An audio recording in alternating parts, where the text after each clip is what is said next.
Hey everyone, thanks for checking out Grindforce Gaming. I'm Falcon, and today's video is all about what to do first when starting a new game in the Legend of Zelda Tears of the Kingdom. This will be completely spoiler free, so this video will guide you toward the quests and locations that will be most helpful to you early in the game without spoiling any of the fun surprises in store. Here's how to set yourself up for success in Tears of the Kingdom.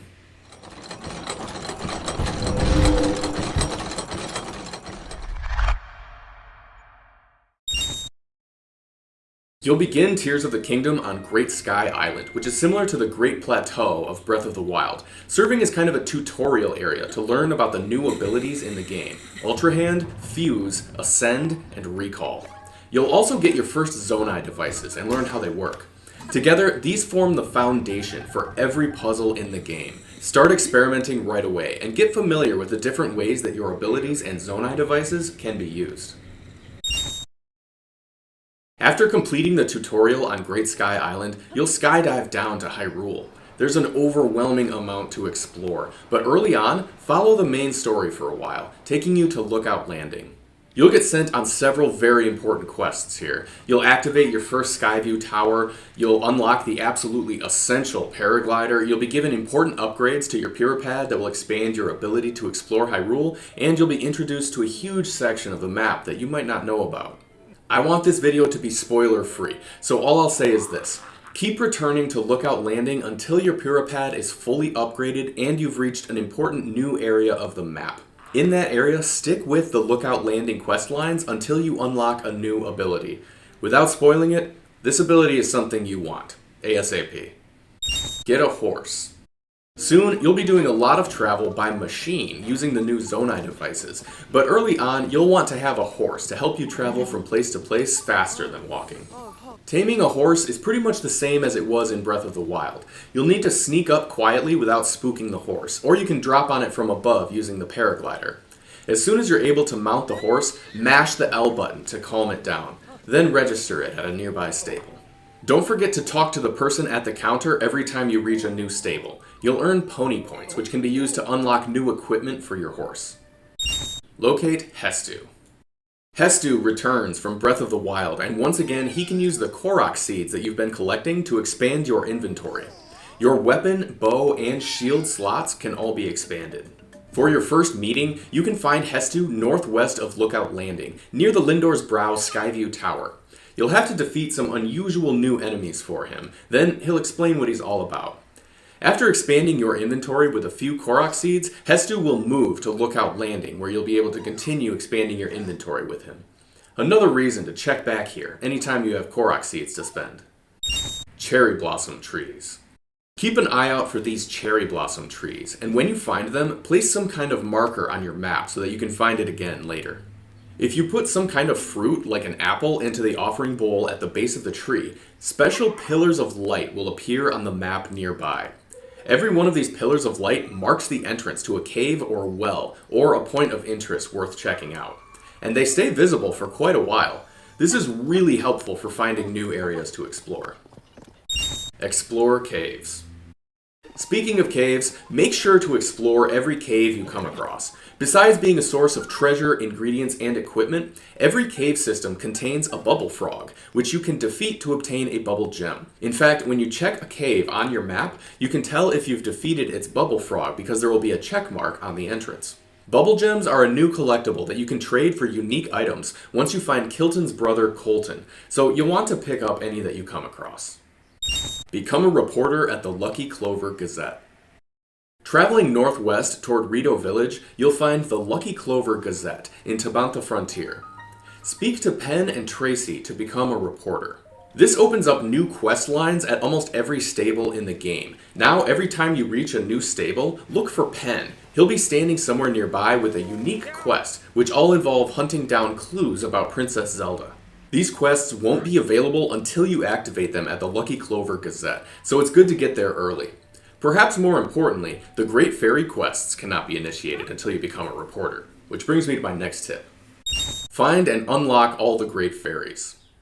The Great Fairies in Tears of the Kingdom will be able to upgrade all of the armor that you find in the game, something you'll definitely want to get started on early.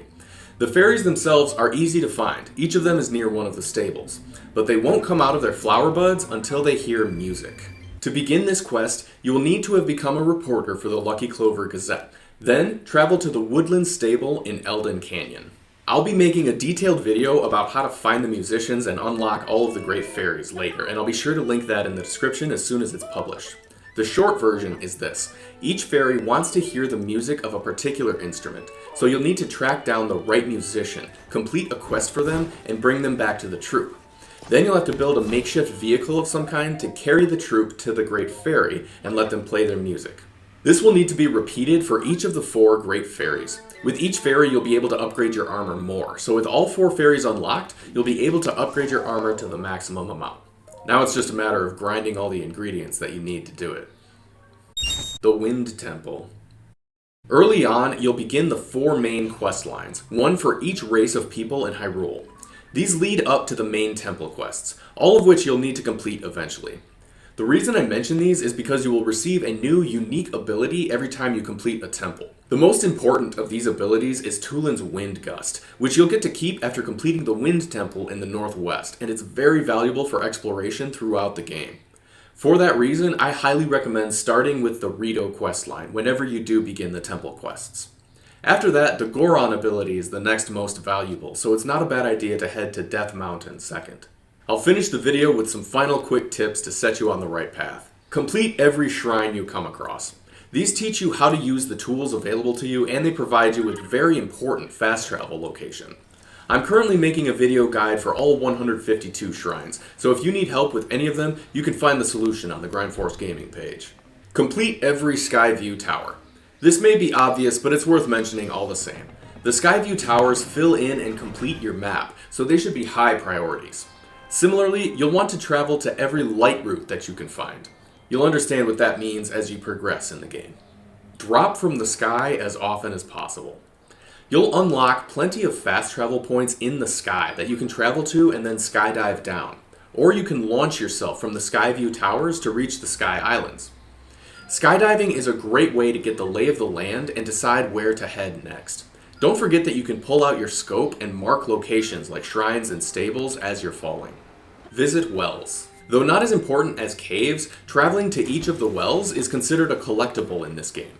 You might find treasure or secret passages, and there's a character you meet who will pay you for every well that you discover and tell her about. Stop by any well that you see to check it off the list.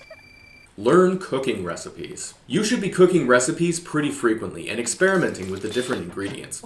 Restoring health is great, but don't forget about the important recipes that resist cold or improve defense or quiet your footsteps or expand your stamina or boost your speed. A clever cook has some really powerful options at their disposal for almost any situation.